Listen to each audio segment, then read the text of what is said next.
Hello दोस्तों, स्वागत है आप सभी का हमारे YouTube चैनल में। दोस्तों, आज के वीडियो में गणित कक्षा 10 निर्देशांक ज्यामिति के प्रश्नावली 7.2 के प्रश्न संख्या 9 और 10 को बहुत ही आसान तरीके से हल करेंगे। तो चलिए दोस्तों, अब हम स्टार्ट करते हैं।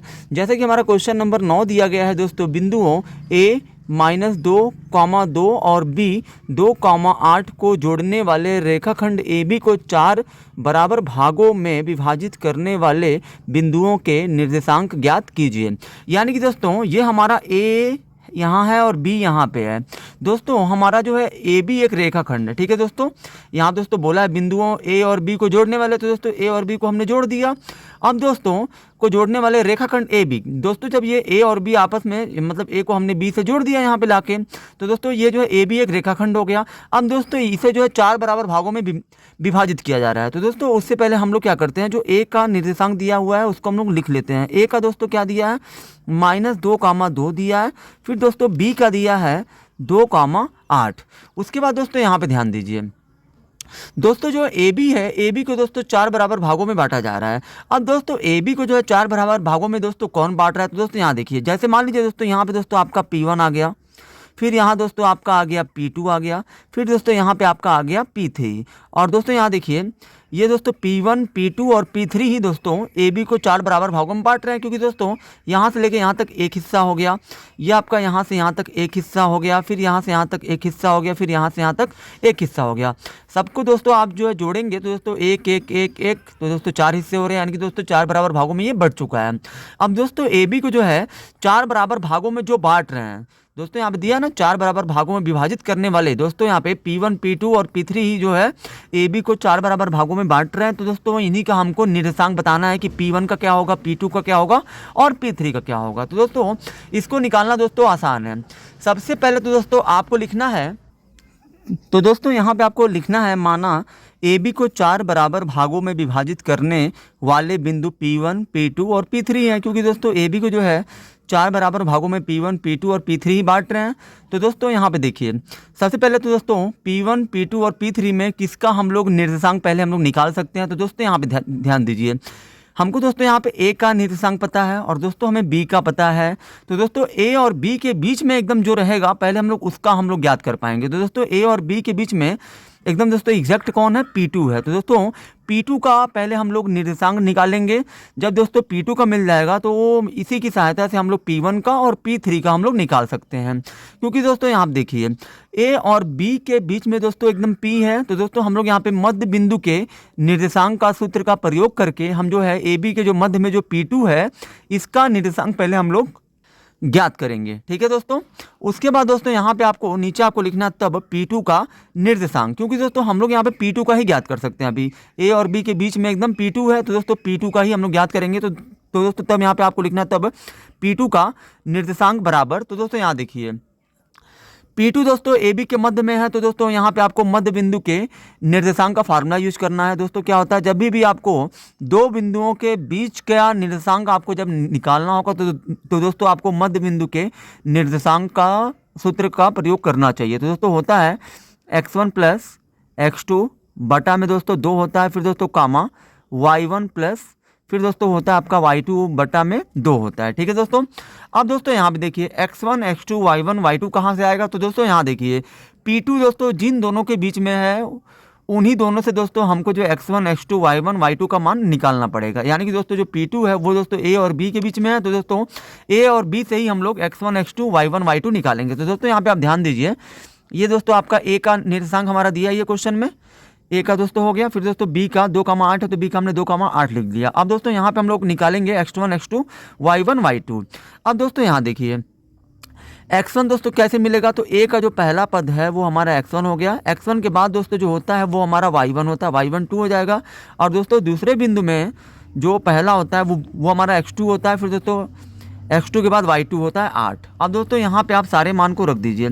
x1 का मान दोस्तों कितना है, -2 है, तो दोस्तों यहाँ पे आप -2 रख दीजिए, प्लस x2 का मान दोस्तों कितना है, x2 का मान भी दोस्तों 2 है तो 2 रख दीजिए, बटा में दोस्तों 2 है तो 2 कामा, फिर दोस्तों y1 का मान आपका कितना है, 2 है, फिर प्लस है तो प्लस, फिर y2 का मान दोस्तों यहाँ पे 8 है, यहाँ पे आपको 8 रख देना और बटे में दोस्तों कर देना है 2।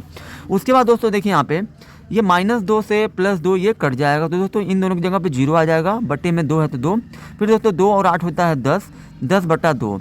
अब दोस्तों यहाँ देखिए 2 से आप 0 में भाग देंगे दोस्तों 0 आएगा, फिर 2 से आप 10 को काटेंगे 5 बार में कटेगा, यानी कि दोस्तों 0,5 हमको मिल गया P2 का। अब दोस्तों हम लोग जो है अब दोस्तों हमें जो है P2 का दोस्तों मिल चुका है 0,5। अब दोस्तों अब हम लोग क्या करेंगे, अब दोस्तों यहाँ देखिए P2 का आपको मिल चुका है। अब दोस्तों देखिए A और P2 के बीच में दोस्तों कौन है, P1 है, तो दोस्तों A और P2 को लेके हम लोग जो P1 का मान निकाल सकते हैं, क्योंकि दोस्तों जो हमारा बिंदु A है और जो हमारा बिंदु P2 है, क्योंकि दोस्तों A और P2 के बीच में हमारा P1 है, तो दोस्तों यहाँ पे भी आप इन दोनों के मध्य में P1 है, तो दोस्तों यहाँ पे भी हम लोग मध्य बिंदु के निर्देशांक का सूत्र का प्रयोग करके हम लोग P1 का मान निकालेंगे। तो दोस्तों यहाँ पे आपको अब P1 का निर्देशांक दोस्तों वही आपको मध्य बिंदु के सूत्र का ही प्रयोग करना है, क्योंकि दोस्तों P1 जो है A और P2 के बीच में है दोस्तों 2, फिर दोस्तों y1 + y2 और बटा में दोस्तों होता है आपका 2। अब दोस्तों यहाँ देखिए x1 x2 y1 y2 आप कहाँ से निकालेंगे, तो दोस्तों यहाँ पे आप ध्यान दीजिए दोस्तों ये जो आपका P1 है वो दोस्तों A और P2 के बीच में है, सॉरी दोस्तों यहाँ पे ये P2 के बीच में है, ठीक है दोस्तों। तो दोस्तों A से और P2 से ही हम लोग क्या करेंगे x1 x2 y1 y2 का मान निकाल, तो दोस्तों यहाँ पे A और P2 से ही हम लोग क्या करेंगे x1 x2 y1 y2 का मान निकालेंगे। तो दोस्तों यहाँ देखिए x1 का मान आपका हो जाएगा -2, फिर दोस्तों x1 के बाद जो होता है वो आपका होता है y1, x1 के ये हो गया y1 ये हो जाएगा, फिर दोस्तों x2 का मान आपका हो जाएगा 0 और दोस्तों y2 का मान आपका हो जाएगा 5। अब दोस्तों यही जो मान आपको मिला है x1 x2 y1 y2, यहाँ पे हम लोग P1 का निर्देशांक ज्ञात करने के लिए हम लोग जो इसमें हम लोग रखेंगे, क्योंकि दोस्तों P1 जो है ना A और P2 के बीच में है दोस्तों, आप जो है फिगर में भी जाके देख सकते हो। अब दोस्तों यहाँ देखिए x1 का मान दोस्तों कितना है, तो दोस्तों -2 है, तो यहाँ पे आपको -2 लिख देना है, प्लस x2 का मान दोस्तों कितना है, तो दोस्तों x2 का मान यहाँ पे 0 है तो 0 रखिए, बटा में 2, कामा y1 का मान दोस्तों यहाँ पे कितना है, तो दोस्तों y1 का मान आपका 2 है, फिर दोस्तों प्लस y2 का मान दोस्तों कितना है 5 है, तो 5 रखिए और बटा में दोस्तों 2 कर दीजिए। अब दोस्तों यहाँ पे देखिए -2 में आप 0 को जोड़ेंगे तो -2 ही आएगा, बटा में दोस्तों 2 है तो 2 रखिए, फिर दोस्तों 5 और 2 हो जाएगा 7, 7 बटा हो जाएगा 2। अब दोस्तों यहाँ देखिए ये दोस्तों ये 2 से 2 कट जाएगा दोस्तों, यहाँ पे माइनस है तो माइनस करिए, यहाँ पे 1 है तो 1 और कामा 2 7 को नहीं काट पाएगा, तो दोस्तों ये आपका 7/2 ही रहेगा, यानी कि दोस्तों ये वाला जो दोस्तों आपका निकला है ये -1, 7/2 ये दोस्तों आपका P1 का निर्देशांक है। अब दोस्तों बचा है हमारा P3। अब दोस्तों हमारा बचा है P1 का दोस्तों हमें मिल चुका है -1, 7/2, P2 का दोस्तों 0,5। अब दोस्तों P3 बचा है, तो दोस्तों ये P3 जो है किनके बीच में है, P2 और दोस्तों B के बीच में है, P2 और B के बीच में है एकदम। तो दोस्तों यहाँ पे हम लोग क्या करेंगे, अब P3 का निर्देशांक बराबर दोस्तों वही मध्य में है, P3 मध्य में, तो मध्य बिंदु के निर्देशांक का सूत्र का प्रयोग करेंगे, x1 + x2, y1 + y2 और बटा में दोस्तों 2 होता है। अब दोस्तों यहाँ पे देखिए दोस्तों हम लोग यहाँ पे P2 और B से ही दोस्तों P2 और B से ही हम लोग x1 x2 y1 y2 का मान निकालेंगे। तो दोस्तों यहाँ पे आप ध्यान दीजिए कि दोस्तों ये आपका P2 0,5 है हमारा, दिया भी दोस्तों यहाँ पे 0,5, फिर दोस्तों B आपका कितना है, B दोस्तों आपका 2,8 है, तो दोस्तों यहाँ पे x1 का मान आपका क्या हो जाएगा 0, x1 के बाद क्या होता है y1 5, फिर दोस्तों इसमें आपका जो ये पहला है ये आपका हो जाएगा x2, फिर दोस्तों y2 आपका हो जाएगा 8, ठीक है दोस्तों। अब दोस्तों यहाँ पे देखिए x1 का मान दोस्तों हम लोग अब रखेंगे, तो x1 का मान हमारा कितना है 0 है, प्लस x2 का मान दोस्तों कितना है 2 है तो 2 रखिए, बटा में दोस्तों 2 है तो 2 रखिए, फिर दोस्तों कामा, फिर दोस्तों y1 का मान आपका कितना है 5 है तो 5, फिर प्लस y2 का मान दोस्तों कितना है 8 है तो 8। अब दोस्तों यहाँ पे बटा में 2 है तो 2। अब दोस्तों यहाँ देखिए 2 को 0 में जोड़ेंगे तो 2 ही आएगा, बटा में 2 हो जाएगा, फिर दोस्तों कामा 5 और 8 हो जाएगा 13, 13 बटा हो गया दोस्तों 2, 2 से 2 को दोस्तों काटेंगे एक बार में कटेगा, फिर दोस्तों ये 2 से 13 नहीं कटेगा तो ये आपका 13/2 ही रहेगा। अब दोस्तों यहाँ पे हमें P3 का भी निर्देशांक निकल चुका है। अब दोस्तों अंत में आपको लिखना क्या है दोस्तों, जरूरी चीज़, अब दोस्तों यहाँ पे आपको लिखना है AB को अतः अंत में दोस्तों, क्योंकि पूरा हमारा हल हो चुका है, तो दोस्तों अंतिम में दोस्तों आपको जो है एक जो गोल्डन पॉइंट लिखना होता है दोस्तों। ये जो है गोल्डन पॉइंट इसे हम लोग इसलिए कहते हैं क्योंकि दोस्तों ये जो है हमारे मतलब उत्तर को और भी ज़्यादा सटीक बना देता है और भी ज़्यादा थोड़ा प्रोफेशनल बना देता है, जिससे दोस्तों एग्जामिनर हमें खुश होकर नंबर देता है। तो दोस्तों अंत में आपको लिखना, अतः AB को 4 बराबर भागों में विभाजित करने वाले करने वाले निर्देशांक दोस्तों क्या है? तो दोस्तों ए बी को 4 बराबर भागों में विभाजित करने वाले निर्देशांक दोस्तों हमारे हैं। पहले पे दोस्तों हमारा कौन था? P1। तो दोस्तों P1 का निर्देशांक हमारा -1,7/2 है।